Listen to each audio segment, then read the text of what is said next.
Hi everyone, स्वागत है आप सबका फिर से एक नए वीडियो पर। दोस्तों आज हम लोग देखेंगे प्रैक्टिस सेट फर्स्ट। अगर मैं आप लोगों का प्यार मिला और आपने पूरा वीडियो देखा, लाइक शेयर सब्सक्राइब किया, तो हम इसी तरह से प्रैक्टिस सेट लाते रहेंगे जो कि आपके लोगों के लिए आने वाले आगामी एग्जामों के लिए बहुत ही महत्वपूर्ण रहेगा। तो देखिए, पहला प्रश्न है, दो संख्याओं में 3 संबंधे 8 का अनुपात है और उनका अंतर 115 है। दोनों संख्याओं में छोटी संख्या है। देखिए, दो संख्याएं 3 संबंधे 8 के अनुपात में है, 3 संबंधे 8 के अनुपात में है और कह रहा है उनका अंतर, यानी कि यहाँ पे अंतर कितने का हमको दिख रहा है, तो अंतर दिख रहा है 5 का। अब 5 बराबर कह रहा है कि अंतर कितना है, तो 115 है, तो 115 लिख लेंगे। 5 से काट देंगे तो 5 कन्ने 5 और 5 दूनी 10, अब 5 तिहाई 15, तो 1 यूनिट बराबर आ गया 23। पूछ रहा है दोनों संख्याओं में छोटी संख्या कौन है, तो छोटी संख्या तो यही दिख रहा है, तो 1 बराबर 23 है, तो 3 बराबर कितना हो जाएगा, तो 3 गुणे 23 कर लेंगे यहाँ पे, तो 3 त्रिके 9 और 3 दूनी 6, यानी छोटी संख्या कितना हो गया, 69 हो गया। ऑप्शन नंबर सी इसका सही है। दो क्रमागत वर्षों में मेरी आय में 2 संबंधे 3 का अनुपात है और व्यय में 5 संबंधे 9 का अनुपात है। यदि मेरी आय दूसरे वर्ष 45,000 और पहले वर्ष में मेरा व्यय 25,000 हो तो 2 वर्षों में कुल बचत है। यहाँ पे हम लिख लेंगे ना, पहला वर्ष यहाँ पे लिखेंगे पहला वर्ष, और यहाँ पे हम लोग लिख लेंगे दूसरा वर्ष, ठीक है ना, दूसरा वर्ष, 2 वर्ष। आय का अनुपात दिया हुआ है तो सबसे पहले आय का अनुपात लिख लीजिए। तो आय का अनुपात कितना दे रहा है, तो 2:3 दे रहा है, तो 2:3। और व्यय का अनुपात क्या दे रहा है, तो यहाँ पे व्यय का अनुपात दिया हुआ है, व्यय बराबर दे रहा है 5:9, तो 5:9 ये व्यय हो गया। कंडीशन दे रहा है ना कि यदि मेरी आय दूसरे वर्ष 45,000 रुपया, यानी कि 3 45,000 रुपये को रिप्रेजेंट कर रहा है, तो 3 बराबर आपका 45,000 रुपया है, 45,000 लिख लीजिए, 45,000। तो 1 बराबर कितना होगा, 3 से काट दीजिएगा, तो 3 कन्ने 3, 3 पचे 15, 15,000 हो जाएगा। अब 1 बराबर 15,000, तो आय हमारा कितना टोटल हो गया, तो आय हमारा यहाँ पे देखेंगे ना, तो आय हमारा टोटल हो जाएगा 5 यूनिट, और 5 यूनिट बराबर 1 यूनिट बराबर 15, तो 5 यूनिट बराबर 15 पचे 75, यानी कि 75,000 हमारा टोटल क्या हो जाएगा, आय हो जाएगा 2 वर्ष का मिला करके। व्यय में कह रहे हैं ना कि मेरा व्यय 25,000 हो, पहले वर्ष मेरा व्यय, ध्यान समझिएगा, पहले वर्ष मेरा व्यय 25,000 हो, यानी 5 जो है रिप्रेजेंट किसको कर रहा है, यहाँ पे लिख लीजिए, 5 जो है रिप्रेजेंट कर रहा है 25,000 को, तो 5 जो है 25,000 को रिप्रेजेंट कर रहा है, 25,000 ऐसे लिख लीजिए, 25,000 को रिप्रेजेंट कर रहा है, तो 5 से काटिए, 5 करने 5 और 5 पचे 25, यानी कि ये हो जाएगा कितना, 5,000 हो जाएगा। 1 यूनिट जो होगा 5,000 के इक्वल हो जाएगा, तो 9 और 5 कितना हो जाएगा, 9 और 5 14, तो 14 यूनिट यानी 14 व्यय कर रहा है, तो 14 व्यय कर रहा है, तो 14 पचे 70 और 2 0 3 0 बढ़ा लीजिए इस तरह से, तो ये हो गया व्यय। यानी कि व्यय कितना हो गया दोस्तों, तो व्यय उसका हो गया कितना, तो व्यय टोटल हो रहा है उसका 70,000 ऐसे। अब कह रहा है कि मेरी 2 वर्षों की कुल बचत बताइए, तो बता नहीं देंगे, माइनस कर लीजिए, आय है 75,000 और व्यय है 70,000, तो टोटल उसका बचत कितना हो गया, 5,000 रुपए का उसका बचत हुआ। ऑप्शन नंबर देखेंगे तो ऑप्शन नंबर डी इसका सही है। किसी बक्से में 180 रुपया, 1 रुपया 50 पैसा और 25 पैसे के सिक्कों के रूप में रखे हुए हैं, जिनका अनुपात 2 संबंधे 3 संबंधे 4 है। 50 पैसे वाले सिक्कों की संख्या कितनी है। मान लीजिए ना, ये 1 रुपया वाला सिक्का जो है कितना है, तो 1 रुपया वाला सिक्का यहाँ पे मान लेंगे 2x है, 2x हो गया, 1 रुपया वाला सिक्का 2x हो गया। 50 पैसे वाला सिक्का यहाँ पे मान लेंगे ना कितना है, तो 50 पैसे वाला सिक्का को हम यहाँ पे 3x हो जाएगा, ऐसे ही तो लिखेंगे ना, 3x हो जाएगा। और 25 पैसे वाले सिक्कों की संख्या कितनी हो जाएगी, तो 25 पैसे वाले सिक्कों की संख्या यहाँ पे रेशियो में दिया हुआ है, तो 4x हो जाएगा, 4x हो गया। अब देखेंगे ना, तो कह रहा है, देखिए ये 1 रुपया वाला सिक्का है 2x, तो इसका तो इतना ही वैल्यू होगा, दूसरा वाला जो है 3x है लेकिन 50 पैसे का है ना, तो 2 को 50 पैसा मिलेगा तब 1 रुपया बनेगा, तो 2 से भाग दे दीजिए। अब प्लस 25 पैसा वाला कितना सिक्का है, 4 गो है, तो 4 गो मिलेगा तब 1 रुपया बनेगा, तो 4 से यहाँ पे सीधे सीधे इससे भाग दे दीजिए। अब कितना है ये टोटल मिल करके, तो 2 रुपए के x सिक्के मिल करके वैल्यू हो जाएगा रुपया में। उसी तरह से 50 पैसा 2 से भाग दे देंगे तो रुपया में बदल जाएगा, 25 पैसा 4 से भाग दे देंगे तो रुपया में बदल जाएगा, और टोटल वैल्यू कह रहा है कि 180 रुपया है। सॉल्व करेंगे, 4 से 4 को काट दीजिएगा और एलसीएम ले लीजिएगा यहाँ पे 1, तो एलसीएम लेंगे तो कितना आ जाएगा यहाँ पे दोस्तों, तो 2 हो जाएगा ये, और 1 2 2 तो 4x प्लस 3x प्लस 1 यहाँ पे बचा हुआ है ना, तो 1 चौक 2 2 तो प्लस 2x हो जाएगा, तो 2x हो जाएगा इज इक्वल टू कितना है, तो 180। अब ध्यान से समझिएगा, इस 2 को ले जाकर के ऊपर मल्टीप्लाई करेंगे और जोड़ने पे जो आएगा उसको नीचे, तो 4 3 7 2 9, यानी कि 9x आ रहा है, 9x बटा 2 आ गया इज इक्वल टू कितना, तो 180। यहाँ पे देखेंगे 9 और 2 को काट करके इधर लिखेंगे तो 2 ऊपर जाएगा और 9 नीचे आ जाएगा, तो 9 दूनी 18 अब 20 दूनी 40, तो x बराबर कितना आ गया, 40 आ गया। अब आपसे पूछा क्या गया है, तो x क्या था, x आपका यहाँ पे हम माने थे सिक्कों की संख्या 2x 3x 4x, इस तरह से आपसे पूछा है 50 पैसे वाले, तो 50 पैसे वाला 3x है, तो 3x का मतलब हो गया 50 पैसा 3x है, तो 3x का मतलब हो गया 3 गुणे 40, 3 गुणे 40 कर लेंगे, तो 3 गुणे 40 करेंगे कितना आ जाएगा, 120, यानी 50 पैसे के सिक्कों की संख्या कितना है, 120 है। ऑप्शन नंबर बी इसका सही है। 3 संख्याओं का औसत 60 है, यानी मान लीजिए कि एक संख्या x है और दूसरी संख्या y है और तीसरी संख्या z है, इनका औसत का मतलब हो गया तीनों संख्याओं को जोड़ करके 3 से भाग दे दिया गया है तो 60 आ गया है, और इसमें 3 से मल्टीप्लाई कर देंगे तो सभी संख्याओं का योग मिल जाएगा, यानी x plus y plus z बराबर कितना मिल गया, 180 मिल गया। आगे फिर प्रश्न में कहा गया है यदि उनमें पहली संख्या शेष 2 संख्याओं के योग के 1/4 के बराबर है। ध्यान से समझिएगा, पहली संख्या, ये पहली संख्या जो है ना शेष 2 संख्याओं के, शेष 2 संख्या का मतलब हो गया y प्लस जेड, तो y प्लस जेड लिख लीजिए, y प्लस जेड 2 संख्याओं के योग के 1/4 के बराबर। 4 यहां से काट देंगे तो 4 यहीं पे तो आएगा, तो 4x बराबर कितना आ गया, y प्लस जेड, इसी y प्लस जेड यहाँ पे y प्लस जेड का वैल्यू क्या लिख देंगे, 4x लिख देंगे, तो पहले से x तो है ये है, और फिर यहाँ पे y प्लस जेड का वैल्यू हम क्या लिख रहे हैं, 4x लिख रहे हैं, और इतना बराबर कितना है, तो 180 है, तो ये कितना आ जाएगा, 4x और x 5x आ जाएगा। अब 5x बराबर हमको कितना देखने को मिल रहा है, 180। यहाँ पे 5 से सीधे सीधे इसको काट दीजिएगा, तो 5 तिहाई 15, 3 बचेगा, 5 छके 30, तो x का वैल्यू कितना मिल गया दोस्तों, 36 मिल गया। ये x ही तो पहली संख्या थी, ऑप्शन नंबर बी इसका सही है। किसी वर्ग के विकर्ण की लंबाई a सेंटीमीटर है, कौन सा वर्ग का क्षेत्रफल है। यहाँ पे हम देखेंगे ना तो वर्ग का विकर्ण कैसा होगा, तो इस तरह से फिगर जनरली एक बना लेंगे, रफ फिगर बना लीजिएगा समझने के लिए, तो रफ फिगर हमने बना लिया यहाँ पे, और इस वर्ग का विकर्ण कितना दिया हुआ है, तो वर्ग का विकर्ण दिया हुआ है, यही विकर्ण है, ठीक है ना, ये विकर्ण है, कह रहा है कि a सेंटीमीटर है, ये a सेंटीमीटर दिया हुआ है।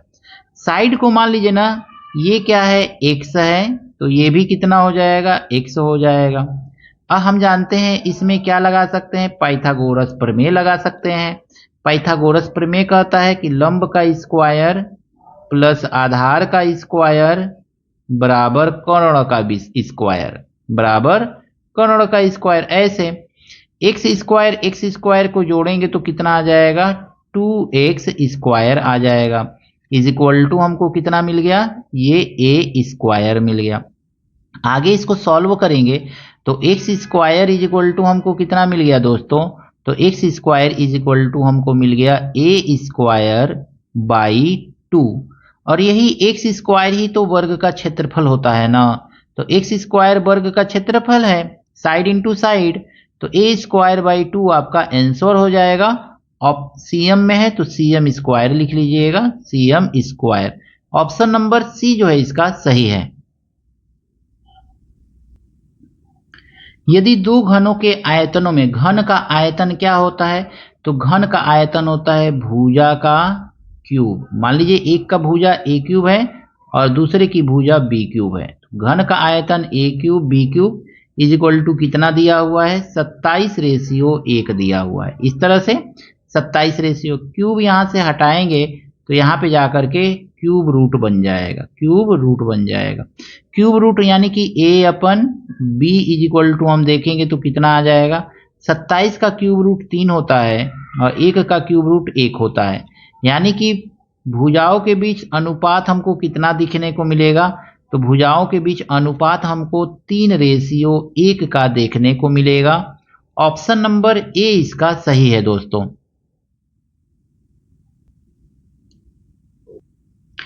एक आयतकार प्लाट की भुजाओं में 5 संबंधे 4 का अनुपात है और इसका क्षेत्रफल 500 मीटर स्क्वायर है। प्लाट का परिमाप है। यहाँ पे दिया हुआ है ना भुजाओं के बीच में अनुपात, यानी लंबाई रेशियो चौड़ाई कितना दिया हुआ है, तो ये दिया हुआ है 5:4 दिया हुआ है, 5:4 दे रहा है।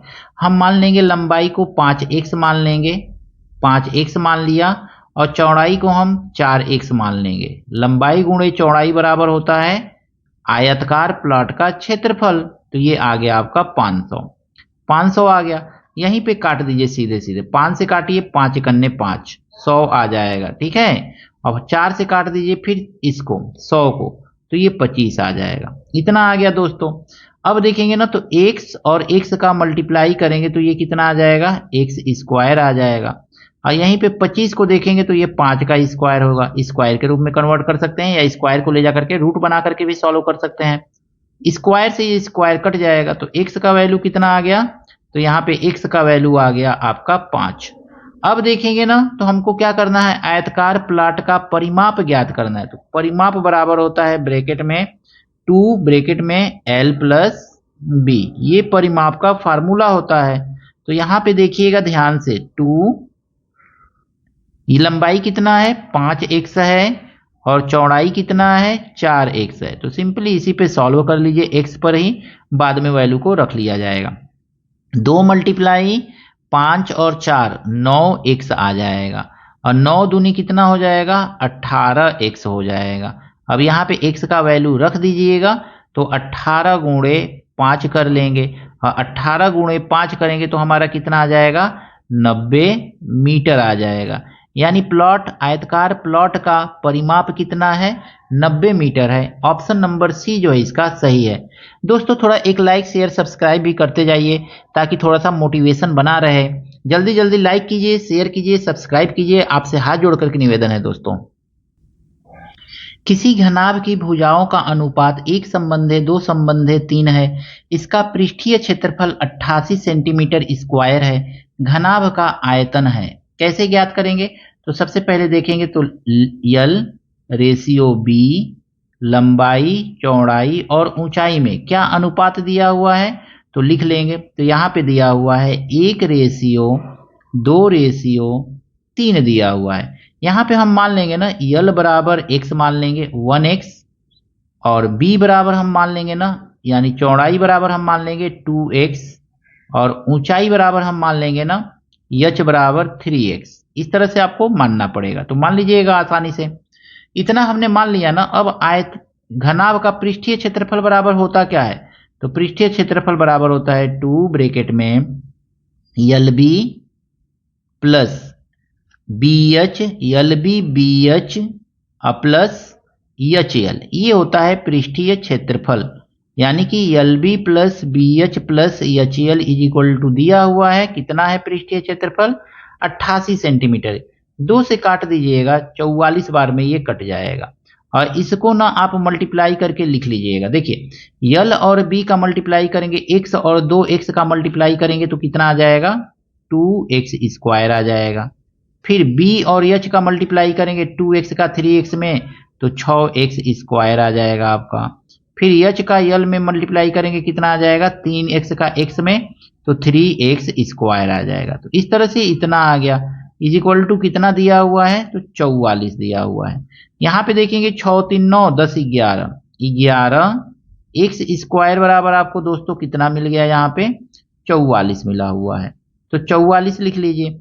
अब देखेंगे ना तो 11 से काटेंगे तो ये 4 बार में कट जाएगा, तो x² इज इक्वल टू हमको कितना मिल गया, तो x² इज इक्वल टू 4 मिला, तो x² इधर से हटाएंगे तो इधर जाके रूट बनेगा, इज इक्वल टू x का वैल्यू हमको 2 मिल गया। यहां तक कोई कंफ्यूजन नहीं होना चाहिए। अब आइए हम लोग वॉल्यूम ज्ञात करते हैं। तो वॉल्यूम इज इक्वल टू होता क्या है, तो L into B into H, घनाभ का वॉल्यूम जो होता है L into B into H होता है दोस्तों। अब वैल्यू x के टर्म में ही रख लीजिएगा, तो x है हम मल्टीप्लाई b कितना है 2x है और h कितना है 3x है, इस तरह से 3x है। देखिए द्वितीयाई 6 आ जाएगा और x इंटू एक्स करेंगे तो x पे पावर 3 आ जाएगा। x का वैल्यू रख दीजिए यहाँ पे, तो 6 गुणे 2 पे पावर 3, और 6 गुणे 2 पे पावर 3 को हम क्या लिख सकते हैं, 6 गुणे 8 लिख सकते हैं। और 8 छके कितना होता है, तो 8 छके 48 होता है। तो इस तरह से आयतन जो है 48 सेंटीमीटर क्यूब आ जाएगा। यहाँ पे 48 सेंटीमीटर सब में क्यूब होना चाहिए दोस्तों, तो 48 centimetre cube option number c जो है इसका सही है। 35 सेंटीमीटर व्यास वाली एक बेलनाकार टंकी पूर्णतः पानी से भरी हुई है। यदि इसमें 11 लीटर पानी निकाल लिया जाए तो टंकी में पानी के स्तर में जो कमी आएगी वह है। हम यहाँ पे देख लेंगे सबसे पहले कि 1 लीटर बराबर कितना होता है, तो 1 लीटर बराबर होता है 1000 घन सेंटीमीटर, यानी सेंटीमीटर क्यूब होता है, याद रखिएगा। तो 11 लीटर बराबर 11,000 सेंटीमीटर क्यूब। हम बेलनाकार टंकी का आयतन देखेंगे। बेलनाकार टंकी का आयतन होता क्या है, तो यहाँ पे सबसे पहले तो d दिया हुआ है, d बराबर दिया हुआ है 35 सेंटीमीटर। तो 35 सेंटीमीटर d दिया हुआ है, तो इससे r निकाल लीजिए, तो r बराबर होता है d बट्टा 2, d का आधा, तो ये कितना आ जाएगा 35 बट्टा 2। इसको ऐसे ही रहने दीजिएगा, काटिएगा मत, 35 बट्टा 2, ये 35 है तो 35 बट्टा 2 लिख लीजिएगा। अब देखिएगा ना, बेलनाकार टंकी का आयतन होता है पाई r² h, और कितना पानी निकाला गया है वही तो आयतन है ना, यानी कि 11,000 घन सेंटीमीटर, इतना पानी निकाल लिया गया है। पाई का वैल्यू रखेंगे, पाई का वैल्यू जो होता है 22/7 दिया गया रहता है, तो 22/7। आर का वैल्यू हमको मिला हुआ है 35 गुणे 35, 2 बार लिख लीजिएगा, 35 गुणे 35 स्क्वायर है तो बाई 2 लिखिएगा, और यहाँ पे भी बाई 2 लिखिएगा, और इज इक्वल टू 11,000 है तो 11,000 लिख लीजिएगा इस तरह से। अब देखिए यहाँ पे काटिएगा, जो जो कटे काट दीजिए। देखिए 7 से 7 पचे 35 कट गया 5 बार में, 2 से ये 11 बार में कट जाएगा, और ये 11 जो है ना सीधे सीधे इस 11 को काट करके 1 बना देगा, तो ये आ गया आपका 1000। इस तरह से आगे प्रोसेस हम देखेंगे। तो आगे क्या करेंगे, तो यहाँ पे हमारा h छूटा हुआ था तो h लिख लीजिएगा। तो h बराबर कितना हमको मिल गया, तो h बराबर हमारा मिल गया, देखिए 1000 इधर है ना, तो 1000 लिख लीजिए सीधे सीधे 1000, और मल्टीप्लाई नीचे जो जो वैल्यू है वो ऊपर जाएगा, तो 2 है, केवल यहाँ पे 2 ही है नीचे, तो 2 लिख लीजिए, और ऊपर वाला वैल्यू इसके नीचे लिख लीजिए, 5 है और 35 है, तो 5 और क्या लिखेंगे 35 लिखेंगे, तो इस तरह से लिख लीजिए सीधे सीधे 35। 5 से काटेंगे तो कितनी बार में कटेगा, तो 5 दूनी 10, 0 0, फिर 5 से काटेंगे तो 5 सते 35, अब 5 चौको 20, यानी h बराबर कितना हमको देखने को मिल रहा है यहाँ पे, तो h बराबर 40 दूनी 80 अब बट्टा 7। इसी को मिक्स्ड फ्रैक्शन में बदलेंगे तो 7 एकन्ने 7, 1 8, 7 एकन्ने 7 और 3 10, 11 सहित 3/7 सेंटीमीटर जो है पानी की टंकी का लेवल कम हो जाएगा। 11 सहित 3/7, ऑप्शन नंबर डी जो है इसका सही है।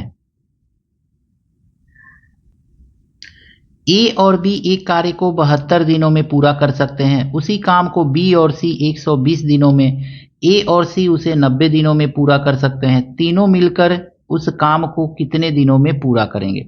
ध्यान से समझेंगे। यहाँ पे ए और बी एक दिन में, ए और बी कितने दिनों में काम को कंप्लीट कर रहे हैं? तो ए और बी मिलकर के 72 दिन में काम को कंप्लीट कर रहे हैं। तो 72 दिन का समय इनको लग रहा है काम को कंप्लीट करने में। बी और सी, बी प्लस सी मिल रहे हैं, तो इनको काम करने में कितना समय लग रहा है? तो इनको काम को कंप्लीट करने में 120 दिन का समय लग रहा है दोस्तों। और ए और सी मिल जा रहे हैं तो कितना समय लग रहा है? तो ए प्लस सी मिल गए तो इनको काम करने में लगेगा 90 दिन का समय। तीनों का एलसीएम निकाल लीजिएगा और एलसीएम निकाल करके यहाँ सीधा सीधा लिख लीजिएगा। तो एलसीएम कितना हो जाएगा? तो 120 90 का एलसीएम निकालेंगे तो ये आ जाएगा आपका 360, यानी 360 कुल काम है। 360 जो है कुल काम है। ए और बी काम को कितने दिन में? 72 दिन में। तो इनका एक दिन का काम कितना होगा, यानी कार्य क्षमता कितनी होगी? एक दिन में कितना काम करते होंगे दोनों मिल करके? तो 7 पचे 35, 2 पचे 10, 360, यानी कि 5 काम करते होंगे। बी और सी मिलकर के एक दिन में कितना काम करते होंगे? तो 12 24 12 36, 0 से 0 3 काम करते होंगे। और ए और सी दोनों मिलकर के एक दिन में कितना काम करते होंगे? 0 से 0 कट जाएगा, 9 चौको 36, 4 काम करते होंगे। अब यहाँ पे कहा गया है ना कि ए बी बी सी ए सी मिल करके काम कर रहे हैं ना, तो यहाँ पे जोड़ लेंगे हम और इधर भी तीनों के काम को जोड़ लेंगे, एक दिन का काम कितना है। तो यहाँ पे डबलिंग हो रहा है ना, तो 2 ब्रैकेट में ए प्लस बी और प्लस सी, इस बात को ध्यान में रखिएगा कि डबलिंग हो रहा है यहाँ पे। और तीनों मिलकर के काम कितना कर रहे हैं एक दिन में? तो 5 3 8, 8 4 12। डबलिंग होने की वजह से ये डबल काम हो गया है। तो 2 से काटेंगे तो 2 छक्के 12, यानी a b c, a plus b और प्लस सी का एक दिन का काम कितना है? तो एक दिन में ये 6 काम करते हैं, यानी ए बी सी एक दिन में 6 काम करते हैं। तो 360 काम है दोस्तों, और तीनों मिलकर के एक दिन में 6 काम ही कर पा रहे हैं। तो काम को करने में कितना समय लगेगा? 6 के 36, 60 दिन का समय लगेगा। ऑप्शन नंबर सी जो है इसका सही है। रमन एक काम को 3 दिन में कर सकता है, मदन उसी काम को 2 दिन में कर सकता है। दोनों एक साथ मिलकर काम को पूरा करते हैं और उनको कुल 150 रुपये मिलता है। इसमें रमन का क्या भाग होगा? देखिए रमन है ना, तो रमन लिख लीजिए। रमन रमन जो है काम को कितने दिन में कंप्लीट कर रहा है? तो रमन जो है ये काम को 3 दिन में कंप्लीट कर रहा है। और मदन जो है ना, ये काम को कितने दिन में कंप्लीट कर सकता है? तो मदन जो है ये कार्य को 2 दिन में कंप्लीट कर सकता है। अब इनका देखेंगे 3 और 2 का एलसीएम निकाल लीजिएगा। तो 3 और 2 का एलसीएम निकालेंगे, आ जाएगा 6, यानी कुल काम कितना है? 6 ठो काम है। कार्य क्षमता देखेंगे, यानी एक दिन में रमन कितना काम करता है? तो 2 काम करता है, एक दिन में 2 भाग काम कर देता। और मदन जो है एक दिन में कितना काम करता होगा? तो 2 तिहाई 6, यानी 3 काम कर देता होगा।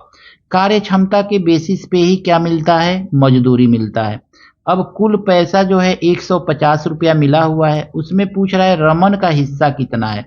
तो रमन एक दिन में 2 काम कर रहा है, तो 2 बटा दोनों के कार्य क्षमता का योग 5 और मल्टीप्लाई 150, बस इतना करना है दोस्तों।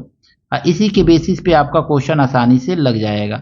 तो 5 तिहाई 15 और 0 और 30 दूनी 60, यानी रमन को कितना रुपया मिलेगा? 150 में से 60 रुपया रमन को मिलेगा। ऑप्शन नंबर बी इसका सही है। बताइएगा ये प्रश्न आपको कैसा लगा, एक कमेंट जरूर कीजिएगा दोस्तों। 3 नल ए बी और सी एक टंकी को क्रमशः 12 घंटे 15 और 20 घंटों में भर सकते हैं। यदि नल ए पूरे समय खुला रहे तथा बी और सी बारी बारी से एक एक घंटे के लिए खोले जाते हैं तो टंकी कितने समय में भर जाएगा? ध्यान से समझिएगा, क्वेश्चन थोड़ा सा घुमा के दिया हुआ है। एक नल है ए, दूसरा नल है बी और तीसरा नल जो है ये है सी। ये कितने समय में भर देता है? तो 12 घंटे में। इसके द्वारा भरे जाने वाले लगने वाला समय 15 घंटा है और इसके द्वारा भरने में लगने वाला समय 20 घंटा है। 12, 15, 20 का सीधे सीधे आप क्या कीजिए ना, एलसीएम निकाल लीजिए, कुछ मत कीजिए, एलसीएम निकालिए। तो एलसीएम निकालेंगे तो पता चलेगा कि कितना भाग भरना है। तो 60 आ जाएगा, यानी 60 भाग भरना है। 60 भाग भरने में ए को लग रहा है 12 घंटा, बी को लग रहा है 15 घंटा और सी को लग रहा है 20 घंटा।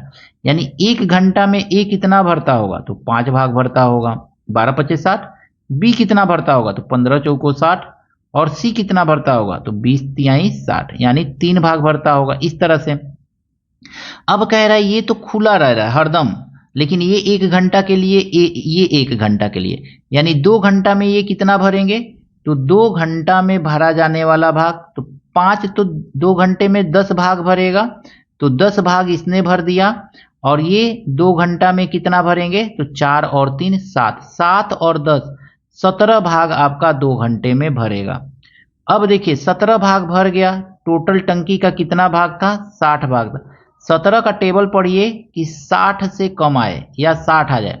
17 के 17, 17 दूनी 34, 17 तिया 51, 17 तिया यानी 3 से दोनों में हम क्या करेंगे, मल्टीप्लाई करेंगे। तो 3 दूनी हो गया आपका 6 और 17 तिया 51, 6 घंटा में 51 भाग भर गया।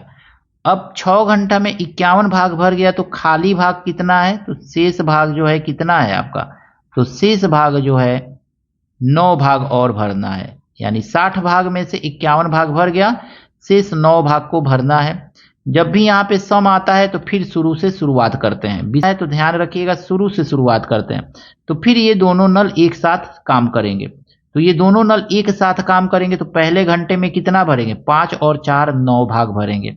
तो 9 भाग भरने में कितना समय लगेगा, 1 घंटे का समय लगेगा। यानी शेष भाग को भरने में केवल 1 घंटे का समय लगेगा, जबकि पहले उन्होंने कितने घंटे तक काम किया है, 6 घंटे तक। तो पहले का 6 घंटा और बाद में 1 घंटा, कुल कितना हो गया, 7 घंटे का टोटल समय लगेगा दोस्तों। ऑप्शन नंबर सी इसका सही है। 5 पुरुष किसी काम को 6 दिन में पूरा कर सकते हैं। यहां पे लिख लेंगे 5 पुरुष हैं तो मेल, 5 मेल जो है किसी काम को 6 दिन में कर रहे हैं, तो 5 6 के 30 काम हो गया। 30 काम जो है, इसी काम को 10 महिलाएं 5 दिन में करती है। सेम उसी काम को 10 महिलाएं, 10 ठो फीमेल है, कितने दिन में कर रही हैं, तो 5 दिन में कर रही हैं। यहाँ पे देखेंगे तो 5 से आपका ये 5 कट जाएगा और 2 तिहाई 6 और 2 पचे 10 हो जाएगा। अब 3 पुरुष का काम जो होगा ना, 3 पुरुष का काम जो है वो कितनी महिलाओं के काम के बराबर हो गया, 5 महिला के काम के बराबर हो गया। अब कह रहे 5 महिलाएं तथा 3 पुरुष, 5 महिलाएं 5 फीमेल और प्लस 3 पुरुष, 3 पुरुष यानी कि मेल मिल करके उस काम को कितने दिन में कंप्लीट करेंगी। यानी कि जिस काम को कौन कर रहे थे, तो 5 पुरुष में और कितने दिन में कर रहे थे, 6 दिन में कर रहे थे। तो पुरुष को लिया तो इधर भी हम पुरुष में बदलेंगे, तो 5 महिला को पुरुष में बदलेंगे, तो 5 महिला बराबर 3 पुरुष, तो 3 पुरुष लिख लेंगे यहाँ पे। 5 महिला को हम 3 पुरुष बना लेंगे यहाँ पे, और प्लस 3 पुरुष पहले से ही है यहाँ पे, और ब्रैकेट में क्लोज कर लेंगे। एकदम आसान तरीका है दोस्तों, थोड़ा सा प्रैक्टिस करेंगे एकदम खटखटा के लगेगा ये क्वेश्चन। अब 5 गुणे 6 ही लिखिएगा, अभी कट जाएगा ये, तो 5 गुणे 6।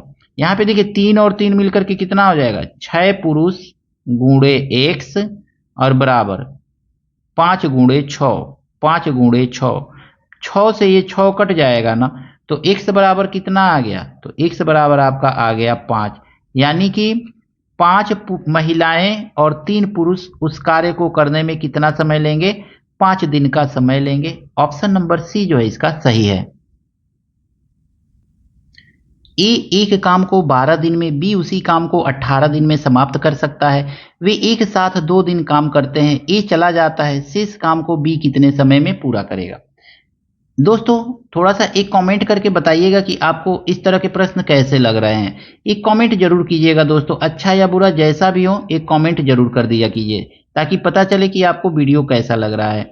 दोस्तों के साथ वीडियो को शेयर भी किया कीजिए, जो भी आपके जान पहचान वाले जो पढ़ने वाले बच्चे हैं या आपके सगे संबंधी हैं, मित्र हैं, उनके साथ भी वीडियो को शेयर किया कीजिए दोस्तों। तो प्रश्न में दिया गया है, जो भी दिया है, ए 12 दिन में, बी 18 दिन में। 12 और 18 का एलसीएम निकालेंगे, आएगा 36। यानी 36 गो कुल काम है। ए का एक दिन का कितना काम करता होगा, 12 तिहाई 36, 3 काम कर देता होगा। और बी एक दिन में कितना काम करता होगा, 18 दूनी 36, 2 काम कर देता होगा। अब कह रहा है कि दोनों का एक दिन का काम कितना हो गया, 3 2 5, यानी दोनों मिलकर के एक दिन में 5 काम करते होंगे। 2 दिन साथ काम कर रहे हैं, तो 2 दिन साथ काम किए तो कितना काम कर देंगे, 2 5 10, 10 गो काम उन्होंने कर दिया।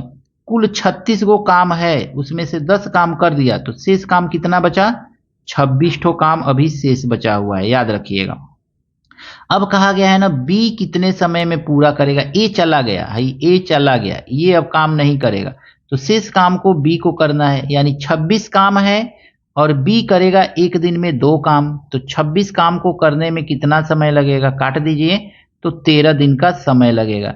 यानी शेष काम को करने में बी द्वारा 13 दिन का समय लगाया जाएगा। ऑप्शन नंबर सी इसका सही है दोस्तों। एक रेलगाड़ी 45 किलोमीटर प्रति घंटा की गति से चल रही है। 4/5 किलोमीटर की दूरी तय करने में कितना सेकेंड का समय लगेगा। कैसे इस प्रश्न को हल करेंगे, तो सबसे पहले हम लोग फार्मूला लिख लेंगे। समय बराबर होता क्या है, तो समय बराबर होगा दोस्तों, समय बराबर होगा दूरी बट्टा चाल होता है। तो समय बराबर हम लिख लेंगे दूरी और बट्टा चाल, तो फार्मूला याद रहेगा, प्रश्न को आसानी से आप हल कर लेंगे। तो चाल, अब यहाँ पे हम जो दूरी दिया हुआ है वही रखेंगे और चाल जो दिया हुआ है उसी को रख लेंगे। तो समय बराबर हम देखेंगे, तो समय बराबर हमको कितना मिल जाएगा, तो समय बराबर हमको यहाँ पे देखने को मिल रहा है दूरी कितना है, तो 4/5 है, लिख लीजिए 4/5। और चाल को कहाँ लिखना है, नीचे ही ना लिखना है, तो नीचे लिख लीजिए 45। अब एक बात याद रखिए, ये समय किस में आएगा, सब यहाँ पे आवर में दिया हुआ है, यहाँ पे घंटा में, तो ये घंटा में आया हुआ है, ये आवर में आया हुआ है। इस आवर को सेकेंड में कन्वर्ट करने के लिए हमको क्या करना पड़ेगा, 60 गुणे 60, 60 से मल्टीप्लाई करेंगे मिनट में और फिर 60 से मल्टीप्लाई करेंगे तो सेकेंड में बदल जाएगा। अब ये आवर किस में कन्वर्ट हो गया, ये सेकेंड में कन्वर्ट हो गया, ठीक है।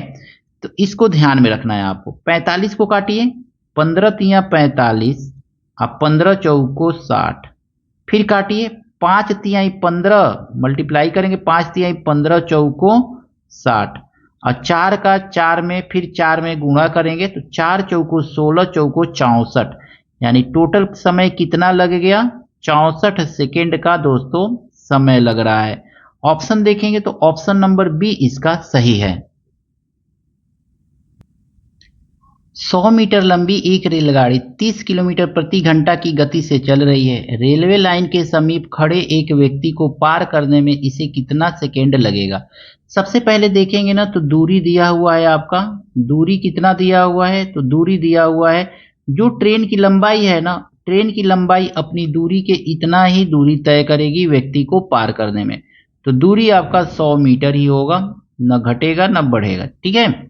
चाल देखेंगे तो चाल आपका कितना दिया हुआ है, ट्रेन की ही चाल है, व्यक्ति तो बेचारा खड़ा है, तो चाल कितना हो जाएगा, 30 किलोमीटर प्रति घंटा दिया हुआ है। इसको मीटर पर सेकेंड में दोस्तों बदल लीजिए, तो मीटर पर सेकेंड में बदलने के लिए 5/18 से गुणा कर दिया जाता है, यानी मीटर पर सेकेंड में हम बदलेंगे तो 5/18 से काट दीजिएगा, 6 3 18 और 6 5 30, कितना आ गया चाल आपका, आपका नहीं मतलब ट्रेन का चाल कितना आ गया, 25/3 मीटर पर सेकेंड आ गया, 25/3 मीटर पर सेकेंड, ये हो गया आपका। अब कह रहा है कितना समय लगेगा, तो समय बराबर होता है समय बराबर दूरी बट्टा चाल, समय बराबर दूरी बट्टा चाल होता है। तो समय कितना लगेगा, टी बराबर देखेंगे, दूरी है आपका 100 मीटर, ठीक है, और नीचे लिखेंगे चाल कितना है, तो 25/3 है, तो 3 को ऊपर ना ले जाएंगे, नीचवा है तो ऊपर ही जाएगा भाई, 25 चौको 100 और 4 तिहाई 12, समय कितना लग गया, तो 12 सेकेंड का समय लगेगा व्यक्ति को पार करने में 100 मीटर लंबी ट्रेन के द्वारा। ऑप्शन नंबर सी जो है इसका सही है दोस्तों। 1200 मीटर लंबी एक पुल के दोनों ओर 2 व्यक्ति खड़े हैं। यदि वे एक दूसरे की तरफ क्रमशः 5 मीटर पर मिनट, 10 मीटर पर मिनट की चाल से चलें तो वो कितने समय में एक साथ मिलेंगे? ध्यान से समझिएगा। एक इधर व्यक्ति है और 1200 मीटर लंबा ये पुल है, तो इस तरह से पुल बना लीजिए, थोड़ा सा लाइन खींच लीजिए। हाँ, इस तरह से ये पुल है 1200 मीटर, 1200 मीटर लंबाई वाला ये पुल है, 1200 मीटर लंबा पुल है। यहां से एक व्यक्ति चल रहा है कितने के स्पीड से? तो 5 मीटर पर मिनट के स्पीड से चल रहा है। और यहां से व्यक्ति चल रहा है कितने के स्पीड से? तो ये चल रहा है 10 मीटर पर मिनट के स्पीड से चल रहा है। अब दोनों क्या है? ये इधर की तरफ जा रहा है और ये इधर की तरफ जा रहा है, दोनों एक दूसरे की तरफ आ रहे हैं, तो चाल को जोड़ लिया जाएगा। तो चाल कितना हो जाएगा दोस्तों? तो चाल हो जाएगा आपका 10 और 5 15, यानी 15 मीटर पर मिनट हो जाएगा, 15 मीटर पर मिनट। और दूरी तो हमको दिया हुआ है 1200 मीटर, तो हम यहाँ पे समय निकालेंगे, कितना समय लगेगा। समय बराबर होता है, अभी पिछले क्वेश्चन में देखा था, दूरी बट्टा चाल। तो दूरी है आपका 1200 मीटर और चाल कितना है? तो 15 है। 15 से काट दीजिए तो 15 बटे 120, यानी 80 मिनट का समय क्या लगेगा दोनों को एक समय में मिलने के लिए। एक साथ कितने समय बाद वो मिलेंगे? तो 80 मिनट के बाद वो दोनों किसी पॉइंट पे जाकर के मिल जाएंगे। ऑप्शन नंबर बी जो है इसका दोस्तों सही है। एक वायुयान किसी दूरी को 240 किलोमीटर प्रति घंटा की चाल से 5 घंटे में तय करता है। उसी दूरी को 5/3 घंटे में पूरा करने के लिए उसकी चाल होगी। यहाँ पे एक गलती से छपा हुआ, उसी दूरी को, यहाँ पे एक नहीं होना चाहिए था, तो एक गलती से छप गया है दोस्तों, ठीक है, तो इसको हटा दीजिएगा। 5/3 घंटे में पूरा करने के लिए उसकी चाल होगी। सबसे पहले तो हम देखेंगे ना, यहाँ पे समय दिया हुआ है और चाल दिया हुआ है। चाल और समय से हम क्या निकालेंगे? दूरी निकाल लेंगे। तो दूरी बराबर हम देखेंगे कितना आ जाएगा। दूरी बराबर होता है चाल गुणे समय। तो चाल कितना है? 240 है, तो लिख लीजिए 240। और समय कितना लग रहा है? 5 घंटे का समय लग रहा है। तो कुल दूरी कितना हो जाएगा? 0, 5 को 20, 5 दूनी 10, 2 12, यानी 1200 किलोमीटर की कुल दूरी है। अब इस दूरी को किस स्पीड से तय करेगा? 5/3 घंटे में तय करना है। तो चाल कितना होना चाहिए? तो चाल बराबर होता है दूरी बट्टा समय। चाल बराबर दूरी बट्टा समय। दूरी कितना है? 1200 किलोमीटर है और समय कितना लगना चाहिए? तो 5/3। तो 5 यहाँ पे बट्टा 3वां जो लिखेंगे ना, उसको ऊपरा लिख लीजिए 3, इस तरह से ऐसे लिख लीजिए। अब इसे काट दीजिए, ये तो कट जाएगा ना, 5 दूनी 10, 2 5 को 20 और 0। तो चाल कितना आ गया दोस्तों? 24 तिया 72, यानी कि 720 किलोमीटर पर आवर का चाल होना चाहिए, तब जाके 5/3 घंटा में उस दूरी को वो कवर करेगा। ऑप्शन नंबर डी जो है इसका सही है दोस्तों। 10,000 रुपए की एक धनराशि का कुछ भाग 8% वार्षिक दर पर तथा शेष भाग 10% वार्षिक दर पर उधार दिया जाता है। यदि औसत वार्षिक ब्याज दर 9.2 हो तो वे दोनों भाग हैं। इस प्रश्न को करने के लिए ना मिक्सचर वाला दिमाग लगाइएगा। 8% पर पहला है 8%, फिर दूसरा भाग जो दिया गया है वो 10% पर दिया गया है और दोनों का औसत कितना है? तो 9.2% है। माइनस कर लीजिएगा, देखिएगा कितना आ रहा है। तो ये आ जाएगा 9.2 में से 10 माइनस करेंगे, इसको माइनस करके इधर लिख लीजिएगा, तो ये आ जाएगा 0.8 और इसको माइनस करेंगे तो ये आ जाएगा 1.2। ठीक है ना, यानी कि इसको ऐसे माइनस करते हैं, इसमें से इसको माइनस करके यहाँ पे लिख लेते हैं और इसको यहाँ पे माइनस करके इधर लिख लेते हैं। याद करिए, इसको दिमाग में रखिएगा। पॉइंट से पॉइंट कैंसिल हो जाएगा, काट देंगे तो 4 दूनी 8 आएगा और 4 तिहाई 12 आएगा। अब हमको देखना है तो पहला वाला धनराशि जो 8% पर दिया गया है वो 2 भाग है, तो लिखिए 2 बट्टा दोनों अनुपात का, यहाँ पे ये अनुपात में है, ठीक है ना, तो दोनों अनुपात का योग कर लीजिए तो 3 2 5 और कुल धनराशि कितना था? 10,000 रुपया था। लिख लीजिए, 5 से काट दीजिएगा, 5 दूनी 10 और 1 2 3 0 बच जाएगा, 1 2 3, तो 2 दूनी 4, यानी पहला भाग जो है 4,000 है। तो पहला भाग 4,000 है तो दूसरे भाग को निकालने की जरूरत है, दूसरा भाग तो अपने आप ही निकल जाएगा, ठीक है ना। 1 2 3, 3 जीरो है तो 3 जीरो, 4000, तो दूसर का भगवा कितना होगा, 10,000 में से 4000 एक भाग हो गया तो दूसर का भगवा होगा 6000। यानी कि ये दिया गया है कितना, 8% दर पर, और ये दिया गया है कितना, 10% दर पर। यही तो पूछा है कि वे दोनों भाग कितने कितने हैं, तो 4000 और 6000 है। ऑप्शन नंबर देखेंगे तो ए वाला जो है सही है दोस्तों। अगला प्रश्न है, एक घन का विकर्ण √12 सेंटीमीटर है तो उसका आयतन क्या होगा। घन का विकर्ण होता है ना, ए करणी में 3 होता है दोस्तों, और दिया हुआ है कितना घन का विकर्ण, तो 12 दिया हुआ है, 12 करणी में दिया हुआ है। इसको सॉल्व करेंगे ना तो ये आ जाएगा 2 करणी में 3 आ जाएगा। करणी में 3 से करणी में 3 कट जाएगा तो ए बराबर कितना मिल जाएगा हमको, 2 मिल जाएगा। आयतन पूछा है तो आयतन, घन का आयतन होता है ए क्यूब, और ए क्यूब का मतलब हो गया 2 का क्यूब, और 2 का क्यूब का मतलब हो गया 8, 2 दूनी 4 दूनी 8, 8 सेंटीमीटर क्यूब जो होगा घन का आयतन होगा, जिसके विकर्ण की लंबाई √12 सेंटीमीटर है। ऑप्शन नंबर ए जो है इसका सही है। आशा करता हूं दोस्तों ये सभी प्रश्न आपको अच्छी तरह से समझ में आया होगा। कहीं कोई त्रुटि है, कुछ कमी रह गई है, कमेंट करके जरूर बताइएगा। अगर मैं कोई भी त्रुटि रह गई है, एक कमेंट जरूर कीजिएगा दोस्तों। आपसे उम्मीद करते हैं कि आप कमेंट जरूर करेंगे। वीडियो कैसा लगा है जरूर बताइएगा। वीडियो अच्छा लगा है दोस्तों के साथ शेयर कीजिएगा, लाइक कीजिएगा। चैनल पर अगर मैं पहली बार विजिट कर रहे हैं तो आप चैनल को सब्सक्राइब जरूर कर लीजिएगा, ताकि आपको इसी तरह के वीडियो मिलते रहें। इसी तरह के वीडियो हम बनाते हैं कॉम्पिटिटिव एग्जाम से संबंधित। अगर मैं वीडियो अच्छा लगा है दोस्तों के साथ शेयर जरूर कीजिएगा। मिलते हैं नेक्स्ट वीडियो में इसी तरह के कुछ नए प्रश्नों के साथ। Thank you, best of luck.